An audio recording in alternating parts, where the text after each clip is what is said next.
Good, how are you? I'm good. Okay, so good. Yep. I know at the end of the year you were struggling with a little bit of an injury. Yes, ma'am. How are you feeling? What was kind of, the process like in the off season? Just getting back. It was a knee injury, so getting back from those, trying to get my feet back under me in the spring and stuff. And I have tremendous support through the coaches, through my teammates and stuff. Just telling me get back when you can, not rushing back, but they would love to have me back. And when I can get back, just get back and 100% healthy. What was the decision for you to, stay at Syracuse, coming into the season? Was there any sort of thought in your mind to leave? No, not at all. Once I came here, I knew it was home. And then just being here with my brothers, I'm not the type of guy that just want to come in here and then just leave. I call these guys my brothers, so I want to build something with them and win a national championship with them, which is our end goal. After last season, in the later half of the games, Fran was just talking about your resiliency to, still be playing with a little bit of an injured knee, not 100%. How do you kind of bring that into the defense, in spring practice, show the resiliency, the toughness in Dart, to this new defensive core? As you said, Dart, we stand on Dart, detail, accountable, relentless, and tough. So I just go into that, make sure I'm all of those, number one.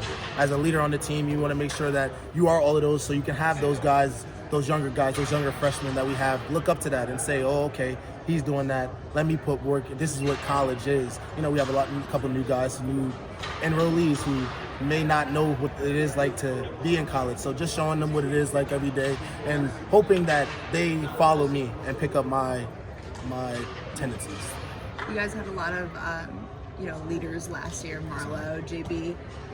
You're going to be kind of one of those guys this year. You do a couple of other returners. What are you trying to bring to this defense as a leader on the field? Just great energy, and like you said, resiliency. Letting them know that we're gonna fight. We gotta fight. It's gonna be tough. As you guys saw last year, there was games that went down to the wire. It's gonna be tough. Nothing's easy playing in this conference and just playing college football in general. Every game, it can go either way. You just gotta come out. So you gotta play tough. You gotta be physical. So that's just the main thing. What did some of those leaders last year, like Marlo, JB, those guys, Fidel Diggs, what did they teach you kind of going into this year? They taught us togetherness. I would say we was a very close team last year. So and I feel like we're on the right track of being that this year. We're very close to be early in the year. We're only in March. That's 3 months to be with some of the new guys and stuff. And I would say that we're gelling very good. So they showed us how to bond, and just what it's like to work. Just put in that hard work and what you get out of it. In year 2 here, how has it been different for you? Now kind of your second season here to get your feet under you here. Definitely more comfortable, coming in, you was getting used to it, new area.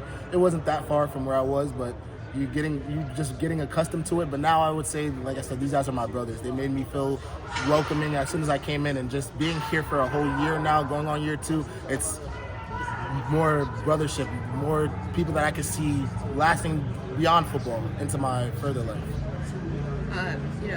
Looking at the defense in last year, I know that we talked to Fran about, the 4th and 1 plays, the 4th and 9 plays. Is there any sense of difference, with Coach Robinson and what he's kind of instilling in you guys now that, he's had a full year to kind of be in the Syracuse community, be under Fran? No, Coach E is just implements the same stuff as Coach Fran. The whole defensive staff does. That's what we have on our shirts: 4th and 1, 4th and 9, and those is very important downs on us. We gave up a 4th and 1 that could change the game, and a 4th and 9 that changed the game. So the main message behind that is you never know what play it is. So that's why you got to go hard every play it is, because once again, you never know what play it could be. It could be 4th and 1, it could be 4th and 9, like it was for us last year. So we're just working on that now. Kind of building off of that, were you guys surprised when you saw the shirts, or did you know they were coming? What was that process like? It was a surprise, but it was also brought up a little aggravation, because those reminded you of the dog fights that you had, and those how little things, mundane things could just change the outcome of a whole game, So it was funny, but it also, like I said, brought some fire and aggravation. Did Fran just unveil them one day, or what was that? We came out to practice, and he said, "These are the shirts you're wearing," and we looked on the back and it said 4th and 1 and 4th and 9. We knew right away once we saw it, that's what it meant. And every time we look at the back of somebody's shirt, it just reminds you never know what the play is going to be. Couple more for Dev. In spring practice, today, this past week, what have you guys kind of been honing in on in the first couple of practices with freshmen, new guys, transfers? I'm just getting, like I said, everybody used to everything, working on plays, seeing what everybody is good at. It's day 3, and we're getting a good feel of what people's weaknesses are, what people's strengths are. And there's a lot of good guys that we have. We have a good couple young guys. We have Kerr's younger brother who's looking good. We have Singleton, Caleb Singleton, who's looking good. I'm excited about Demetrius Samuels, who's a young guy who's playing both sides of the ball. So I'm excited about that stuff. And guys last year that didn't play, BJ a lot. BJ Long, he's gonna step up. CP, he's gonna step. There's a lot of guys in just around that could step up. So it's good to see. We saw a couple of redshirt freshmen get some claps at the end of practice there. Could you tell us a little bit about what was going on with that? Just those guys, I think they received something that, put spotlight on them. And those guys come to work every day. They may not see the field a lot and all of that, but they come to work every day just as hard as we do. So for them to be acknowledged and have that spotlight on them for how much hard work they do, it felt good to be able to cheer them on. I'm sorry if I missed this. I jumped in late. But you just get green jersey. How you feeling? Everything okay? Feeling great. I'm getting back into it, getting back my legs back. So, it's a blessing, honestly. Be able to just be out here with the guys and be around my teammates. It's a blessing. Thank you. Thank you.